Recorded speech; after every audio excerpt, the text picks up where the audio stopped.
Hi good afternoon, this is Barry from Bari law associate. ये जो student to skilled worker visa है और उसके बाद जो डिपेंडेंट्स हैं, ये इसने इतनी क मार्केट दे विच कहंदे खप पाती है कि हर बंदा जो है वो इस तरह के सवाल घुमा फिरा के, जिसको कहते हैं ना जी कि घुमा फिरा के सवाल पूछ रहे हैं कि साडा सिर हिला छड़िया इन्होंने कि जी कि ये अगर ऐसे होगा तो क्या होगा, स्किल्ड वर्कर वीज़ा वाला ये कर ले तो वो क्या होगा। सो इतने ज़्यादा कन्फ्यूजन जो है वो आज तक नहीं देखी जितनी ये स्टूडेंटों ने अभी जो डाल दी है। सो ये सिंह साहब का सवाल है जी कि sir, after marriage if main applicant on a work permit then student can switch into dependent visa, yes or no. फिर उसके बाद नीचे किसी और ये आशा साहब हैं जी, उन्होंने कहा जी कि सेम क्वेश्चन। देखिए, अब एक तो ऊपर की जो वीडियो जिसके ऊपर आपने ये कमेंट्स किए हैं, वो वीडियो को दोबारा एक मरतबा गौर से देखिए, आपको बहुत से सवालों के जवाब तो उसी में से मिल जाएंगे। अच्छा, अब आपने ये जो लिखा है कि सर आफ्टर मैरिज,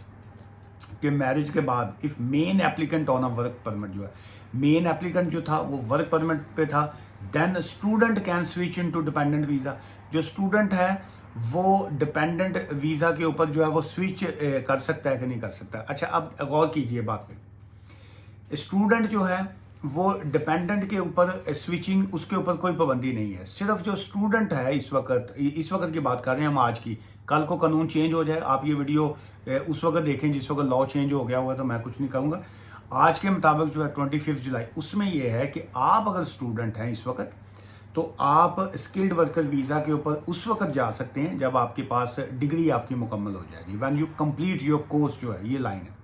अच्छा, और उसके बाद जो कंप्लीट योर कोर्स है, फिर आप उसके बाद आप एनी टाइम जो है वो चेंज कर सकते हैं। 17 जुलाई से पहले ये था कि आपने चाहे कुछ भी नहीं किया, आप तब भी चेंज कर सकते थे। अब after 17 July 3 PM only you can switch when you have complete your degree. ये तो क्लियर हो गया। अच्छा, अब आपकी जो मिसिज हैं, आपका जो डिपेंडेंट है या आपका हस्बैंड है, जो भी आपके डिपेंडेंट है, उनके ऊपर कोई पाबंदी नहीं है कि इफ़ दे गेट अ जो स्किल्ड वर्कर वीज़ा है, they can switch into skilled worker visa. अब आपका जो सवाल है, after marriage if a main applicant on a work permit then student can switch into dependent visa. अगर एक student है, वो अगर डिपेंडेंट वीज़ा के ऊपर शिफ्ट होना चाह रहा है, तो उसके ऊपर जो है वो स्टूडेंट के ऊपर डिपेंडेंट वीज़ा होने में कोई इश्यूज़ नहीं है, क्योंकि वो स्किल्ड वर्कर वीज़े का फ़िलहाल लॉ है, बाकी और नहीं है जी। सो आई डू होप कि आपको बात शायद कि तेरे दिल में उतर जाए मेरी बात है।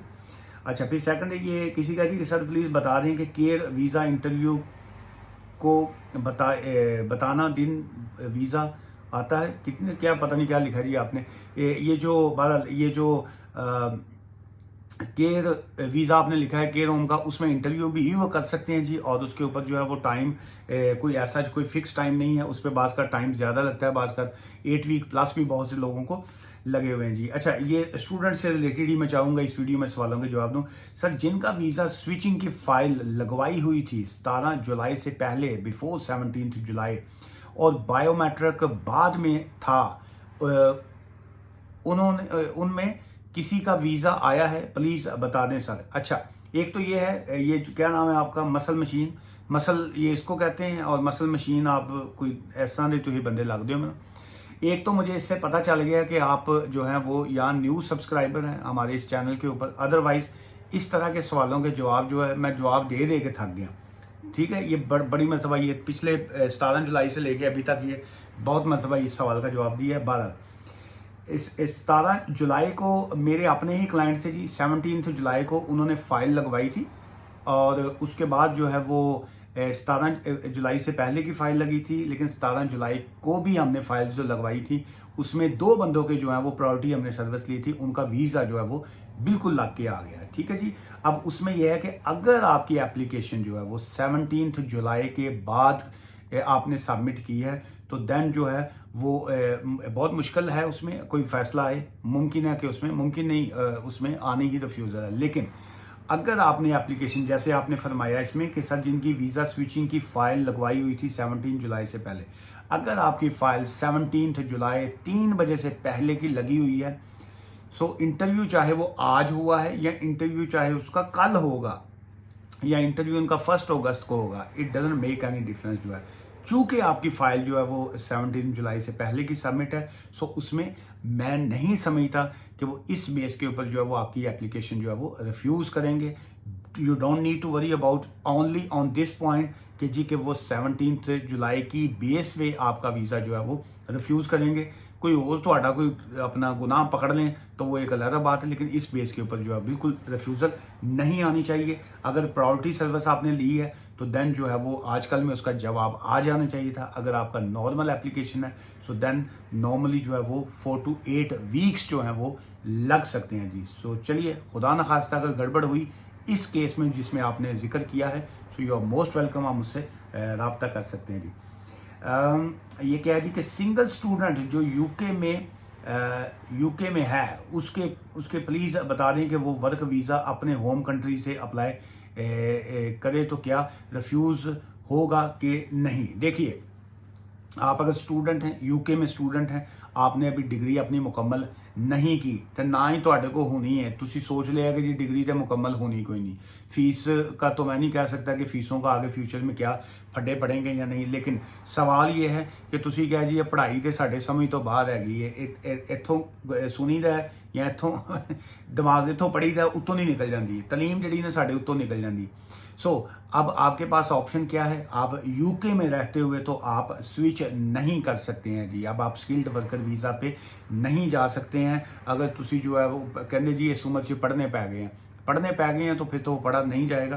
तो then the only option is you have to leave this country, you need to go back and then you need to apply your fresh application from your home country. Skilled worker visa home country से आप apply करेंगे, so then उस पर कोई restriction नहीं है। ये जो इस वक्त उन्होंने रिस्ट्रिक्शन लगाई है that's the only for inside the country. Inside UK से पाबंदी है, आउटसाइड कोई पाबंदी नहीं है जी। बिल्कुल आप जाइए, वहाँ से आप वीज़ा स्विच करवा के, वीज़ा स्विच मतलब कि नया वीज़ा लेके स्किल्ड वर्कर वीज़े का यू आर मोस्ट वेलकम के आप वापस आइए।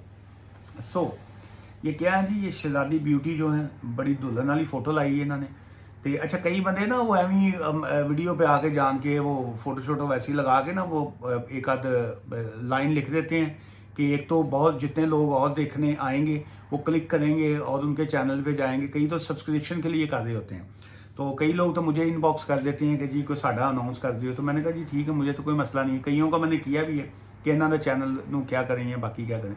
सो अच्छे, अगर आप जो भी जितने बहुत से मुझे रब्ता करते हैं कई स्टूडेंट्स हैं, बाकी जी हमारा भी यूट्यूब चैनल है या बाकी, देखिए अगर आपके चैनल के ऊपर अच्छी चीज़ें आप देंगे जो लोग सुनना चाहेंगे, आप वल्गर उसमें चीज़ें ना करें, वल्गैरिटी ना करें, कोई गंद ना करें, कोई फजूल चीज़ें ना करें, तो लोग अच्छी चीज़ों को सुनना चाह रहे होते हैं। हम भी कई चैनल सुनते हैं, देखते हैं कि क्या है। अच्छा चलिए, ये मैडम जो है वो पता नहीं आप ही हैं या किसी की फ़ोटो, उन्होंने कहा कि सर मुझे ओपन वीज़ा मिल सकता है, वैसे मैं ब्यूटिशियन हूँ। ओपन वीज़ा की कि मतलब कोई ओपन खुला वीज़ा जोड़ा कोई बाहर जिवें कही नहीं कि खुला आटा दे रहे हो, खुला ही चावल दे रहे हो, वो कोई खुला कोई वीज़ा है कि जी कि खुला वीज़ा तुहानूं मिल जाए।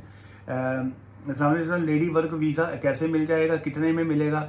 ये पाकिस्तानी जितने हैं ना जी, ये इनके जहनों में एक ही पॉइंट होगा, वीज़ा कितने का मिलेगा तो कितने का मिलेगा। ये इंग्लैंड है जी, यहाँ पे जो वीज़े बेचते भी हैं दैट्स अ क्रिमिनल ऑफेंस जो है। यहाँ पे बहुत से लोगों की कंपनियां बंद हुई हैं, बहुत से लोगों को जेल भी हुई है, सजाएं भी हुई हैं। सो इसलिए खुदा का नाम है, कोई पॉजिटिव सवाल हो तो वो करें। ये पहला आपका सवाल जो था नॉट बैड, वो भी इतना पैड़ा नहीं लगेगा कि खुला वीज़ा क्या है। सो खुला वीज़ा कोई नहीं होता जी। यहाँ पे कंपनीज जो होती हैं वो कंपनी का अपना स्पॉन्सर लाइसेंस होता है, वो अपनी स्पॉन्सर लाइसेंस के ऊपर जो है कोई ब्यूटिशियन कोई कंपनी होगी अगर जिनका स्पॉन्सर लाइसेंस अपना होगा, वो फिर आपको वर्क वीज़ा जो है वो ऑफर कर सकते हैं। और वो खुला वीज़ा नहीं है, वो सिर्फ आपको अलाउ होगा कि आप उसी ब्यूटी पार्लर के ऊपर, उसी सैलून के ऊपर या जो भी वो होगा वहाँ पे जो है आप वाल काट सकें या उनका मुंह का जो है वो मांझ मूंझ के पॉलिश करके उनको खूबसूरत बना सके जो है ना। फिल्टर के वाला जो है वो अल्लाह माफ़ करे, ये जो ब्यूटिशियन है ना जी, ये तो वो कहते चड़ेल नूं जड़ा ना वो हीमा मालिनी बना छड़ दियां। सो इसलिए जो है वो इनसे तो बड़ा डर लगता है जी। चलिए, लेकिन खुश रहें जी आप। और आप को स्टूडेंट के हवाले से जाते जाते मैं फिर यही कहूँगा, अगर आप स्टूडेंट हैं यूके में, अपनी तालीम को मुकम्मल कीजिए। और बड़ा आसान है रास्ता, PSW पे जाइए, उसके बाद PSW पे जाने के बाद आपको 2 साल ओवरसली मिल जाएंगे and you can switch easily into skilled worker visa जो है वो उसके लिए आपके ऊपर कोई रिस्ट्रिक्शन नहीं है। ये वीज़ा की खरीदो फरोख्त जो है ये बाय करना, ये फलां करना, ये करना, वो करना इज़ अ क्रिमिनल ऑफेंस। बहुत सी कंपनियां जो है वो वीज़े बेच के भाग गई हैं, बहुत सी कंपनियां लोगों के पैसे लेके फ्रॉड कर गई हैं, वो लोगों को पैसे नहीं उनके मिल रहे। सो इसलिए इट्स अ क्रिमिनल ऑफेंस। सो इसलिए आप उनसे बचिए। जो लीगल रास्ता होता है देखने में मुश्किल लगता है लेकिन अल्टीमेट जो है वो आसान होता है जी, उसी में बेहतरी है। मुझसे मिलना चाहें तो आप हमारा जो ईमेल एड्रेस है info@barilawassociates.com उस पर आप ईमेल कर सकते हैं। जो हमारा ऑफिस का नंबर है 01274924986 जो है उस पर कॉल कर सकते हैं। और जो टेक्स्ट मैसेज के लिए है वो है जी 07469259470। लेकिन हमारा ऑफिस जो है वो अपॉइंटमेंट की फ़ीस चार्ज करता है। ये जो नंबर मैंने एंड का बताया जी ये बिज़नेस लाइन का नंबर है, लेकिन इस पर हम कॉल अटेंड नहीं करते हैं। सिर्फ आप मैसेज कीजिए और टेक्स्ट आप भेजेंगे कि हमें अपॉइंटमेंट चाहिए, हम आपको वापस जो है वो मैसेज करके अपॉइंटमेंट बुक करके फिर हम लोग खुद कॉल बैक करते हैं जी। दुआ में याद रखिएगा। Take care, bye for now, thank you ji.